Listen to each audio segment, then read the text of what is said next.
Rasulullah Muhammad SAW merubah nama kota Yatrib yang berarti tempat terasing di gurun gersang, di mana penduduknya saat itu banyak yang buta huruf, tidak berpendidikan, menjadi bernama baru yaitu kota Madinah Al-Munawwaroh yang memiliki arti kota yang bercahaya. Banyak orang di awalnya menganggap hal ini aneh, bahkan gila. Tetapi ternyata kata-kata tersebut memprogram pikiran penduduk Yatrib untuk membuktikan kebenaran narasi yang mengatakan Madinah adalah kota yang bercahaya. Tidak sampai 400 tahun setelah diucapkan, Madinah Al-Munawwaroh benar menjadi kota bercahaya dengan wilayah Islam mencapai kejayaannya di dataran Eropa. Narasi Rasulullah tadi memiliki makna mind programming, dikenal dalam dunia aplikasi psikologi dengan nama Projectory Imaginary. Sekarang kita memodel Projectory Imaginary Rasulullah tadi dengan penjabaran dalam manajemen modern. Ada sebuah klub olahraga bernama 49er, klub American Football, sepak bolanya Amerika. Klub tersebut kelasnya mediocre, di tengah-tengah. Dalam 20 tahun tidak ada prestasi apapun. Terakhir masa jaya mereka adalah di sekitar tahun 90-an. Sudah lebih dari 5 pelatih dalam 20 tahun tetap membawa klub tersebut hanya di kelas menengah, di kelas mediocre. Sampai suatu hari masuklah pelatih baru bernama Jim Harbaugh. Di tahun pertama sebagai pelatih,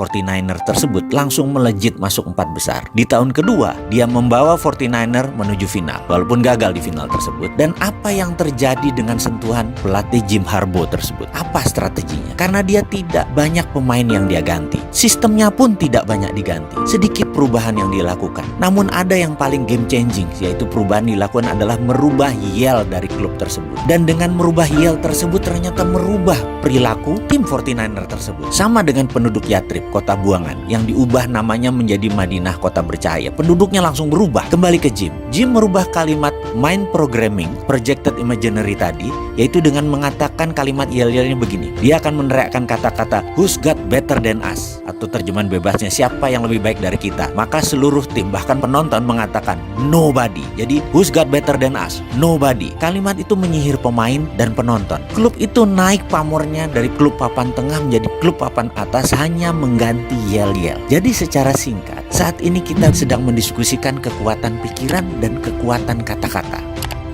Kita lanjut ya. Secara sains, kita bisa membuktikan bahwa hati-hati di dalam berpikir dan hati-hati di dalam berkata, karena kata-kata tersebut bisa menjadi kebenaran hakiki. Contoh, Anda suatu hari jalan, naik mobil atau naik motor, dompet Anda ketinggalan. Lalu Anda berkata, waduh, dompet ketinggalan, gue ketangkep polisi nih. Lagi di lampu merah, polisi ada ratusan motor atau ratusan mobil, dia menatap kita, atau dia samperin lo, lihat SIM-nya, Anda ketangkep beneran. Atau kita kasih contoh lain, Anda suatu hari lagi lihat HP, lalu dalam hati kecil Anda berkata, ini HP kalau hilang, alamat semua teman ada di sini nih, bahaya nih. Besok hilang tuh HP lo. Oke, kita lanjut lagi, ada contoh lagi. Kita lagi lihat kunci mobil, lalu Anda nyeletuk, ini kunci cuma satu nih, kalau hilang berabe nih. Besok kelupaan lo, nggak tahu di mana. Itulah kekuatan pikiran. Dan seperti halnya kalimat hadis ya, saya pernah mendengar bahwa Allah mengatakan, aku adalah apa yang umatku pikirkan tentang aku. Jadi kembali ke kalimat tersebut, hati-hati di dalam berpikir dan hati-hati di dalam berkata-kata. Kembali lagi, sehubungan dengan berpikir dan berkata-kata, maka ada baiknya kita sekarang ke depan akan melakukan hal yang revolusioner untuk bangsa Indonesia, yaitu kita mengubah nyanyian nasional anthem kita, lagu kebangsaan Indonesia Raya. Kita ubah. Apa yang kita ubah?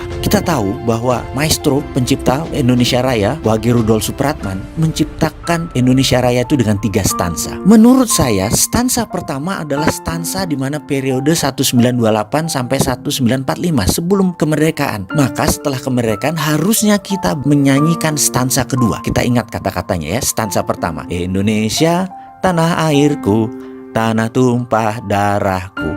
Artinya kita sedang berjuang dengan tetes darah. Kita lanjutkan, di sanalah aku berdiri jadi pandu ibuku, Indonesia kebangsaanku, bangsa dan tanah airku, marilah kita berseru, Indonesia bersatu. Artinya kita belum bersatu. Itu stansa pertama. Kita lanjut stansa kedua, Indonesia tanah yang mulia, tanah kita yang kaya, di sanalah aku berdiri untuk selama-lamanya, Indonesia tanah pusaka, pusaka kita semua, Marilah kita berdoa Indonesia bahagia. Ini usulan kecil untuk merubah itu semua. Bagaimana dengan usulan kecil ini untuk kita memulai menyanyikan stansa kedua pada lagu kebangsaan Indonesia Raya, agar kita bisa merubah pikiran kita dengan pikiran yang benar dan berkata yang benar. Semoga disetujui. Amin.